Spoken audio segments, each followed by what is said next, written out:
Haring's later subway pieces from about 1982 to 1985 began to reflect not only the action of graffiti, but another physical element of hip-hop culture, breakdancing. The year 1975 has been noted as the beginning of the dance style in which, I quote, young dancers in the Bronx matched moves to the length and the intensity of ingeniously endless drum breaks of a record. Haring replicated the energized forms of dancers not only in his subway drawings, but also in his studio paintings. These types of moves can be seen in these subway drawings. The 1982 drawing, B-Boys in a Headspin, depicts two dancers, one in each frame, learning moves from the televisions that broadcast similar forms above the dancers. Haring's inclusion of the televisions highlights the recent commercial attention that hip-hop culture had been receiving. He helped continue the media's marketing of hip-hop by using the breakdancing figures in national ad campaigns for brands like Swatch watches in 1986 and Lucky Strike cigarettes in 1987. Again, Haring appropriated from cultures in which he was only peripherally involved. Thus, his role as a tourist in the world of hip-hop allowed him to use souvenirs from that culture to become a critically acclaimed artist in the upper-class art world of New York. Going back a bit to the summer of 1980, there were several art shows in New York that showcased the burgeoning East Village scene. Many of these shows hosted a small number of graffiti artists. At the New Museum, Haring was part of a group show put on by Fashion Moda, which was an artist collaborative. The show incorporated the work of graffiti artists and eschewed typical gallery strategies of presentation. Imitating the graffiti artist techniques, Haring worked directly on the gallery walls. Then, 6 months later, in December of 1980, he began performing as a graffiti artist on the side. When he wanted to act against the homogeneous gallery system as a progressive alternative artist, he would visit the graffiti world. Essentially, due to his race and gender privilege, Haring was able to oscillate between both worlds as he appropriated from one and profited from such mimicry in the other. Haring was accepted and lauded in the art world for a style of art that he appropriated from Black culture. He had the ability to sell himself to many different audiences simply by adapting to the different expectations of each group.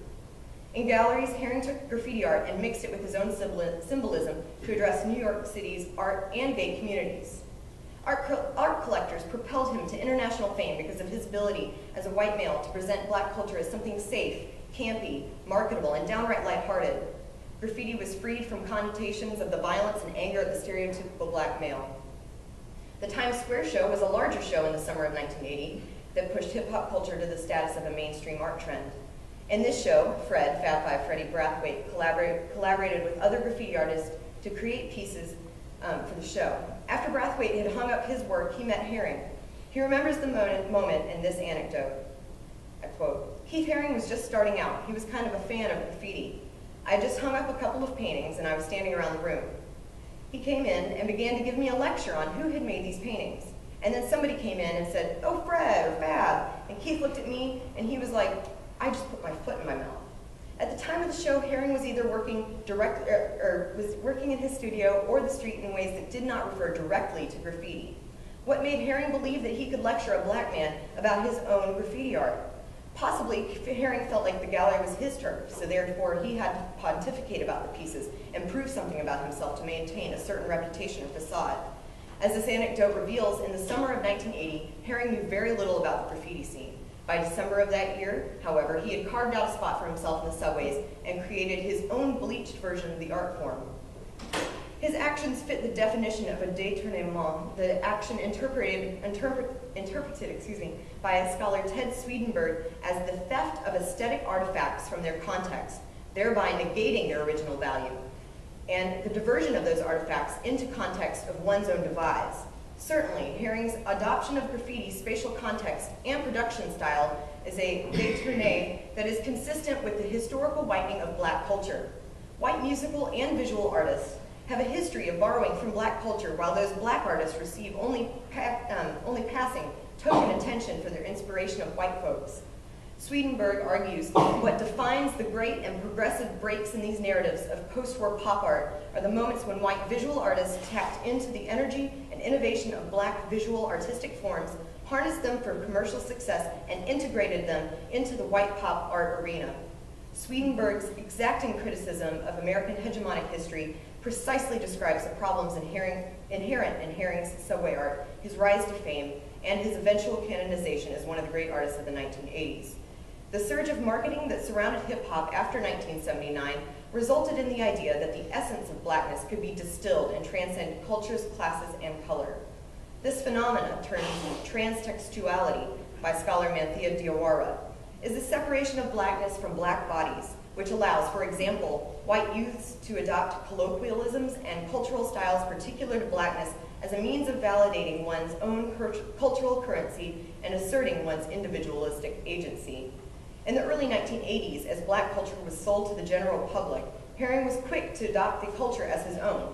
By appropriating the act of graffiti art and replicating black dance forms in his works, he disembodied blackness and was able to graft that blackness and urban cool upon himself. Haring poached black art forms as he directly intended to make these traditions appear his own. One vein of argument aims to uphold Haring's appropriation as legitimate. Haring's homosexuality placed him in a culturally different group that faced not only discrimination, but a fatal epidemic disease. It could be said that his close identification with graffiti and hip-hop is due to his minority status. His intimate involvement with African American and Puerto Rican men could also result in feelings of inclusion. Haring was very aware of the amount of white control in determining what is official American culture. In his journal, he wrote, "Official culture is recorded, explained, and supported by the wealthy and powerful. It is no more than another way to ensure their control and dominance. Naturally, whatever they choose to ignore or exclude from their history is somehow forgotten and left out of their culture," unquote. Haring obviously sees himself as a separate minority, as he uses the third person to speak about the continued dominance of white patriarchs. In the midst of the AIDS crisis, his minority group received very little government aid, just as Reagan's welfare reform was a disservice to poor minorities. Graffiti and hip-hop quickly became vehicles of political dissent as they rallied against the Reagan administration's insensitivity to minorities.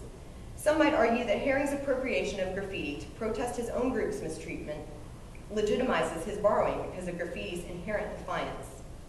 With the progression of Haring's disease, his later work became more invested in protest and committed to communicating the problems facing homosexuals. While this argument ameliorates some of his borrowing, it is difficult to disregard the fact that early in his career, Haring absconded with black cultural artifacts and developed them in the downtown art scene to distinguish himself. Haring's work became part of popular culture because he was able to adapt black art forms to the mainstream's artistic taste. The adaptation was possible due to his association with ethnic minorities in some scenarios and his identification as a hip, gay, white male artist in others.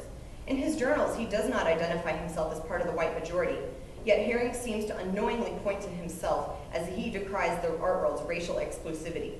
He wrote, I quote, "Periodically, in official culture, token homage may be paid, but only after it has been whitewashed and explained through their concepts and cultural evaluations. In short, art is still being manipulated by and for the wealthy, educated white majority. Any others who happen to succeed are merely curiosities." Haring seems to imagine that his contributions to the art world are different from other tokenomists. He believes that his progressive dissolution of racial barriers in his personal life carries over to his art. Yet because Haring's work utilized basic techniques lifted from black culture to convey his progressive messages, he does not break the cycle of hegemony. He only gains a voice by taking on the voice of another. Despite his efforts to resist the white powers that be, Haring's work and fame was a result of the whitening of black culture. He is continually associated with making truly egalitarian art, when the success of his career is largely based on the mainstream's exploitation of difference and inequalities in society.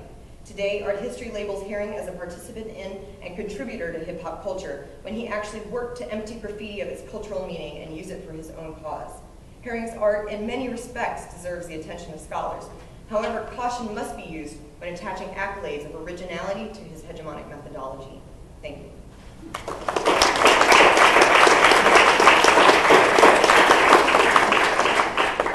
Thank you very much. Thank you.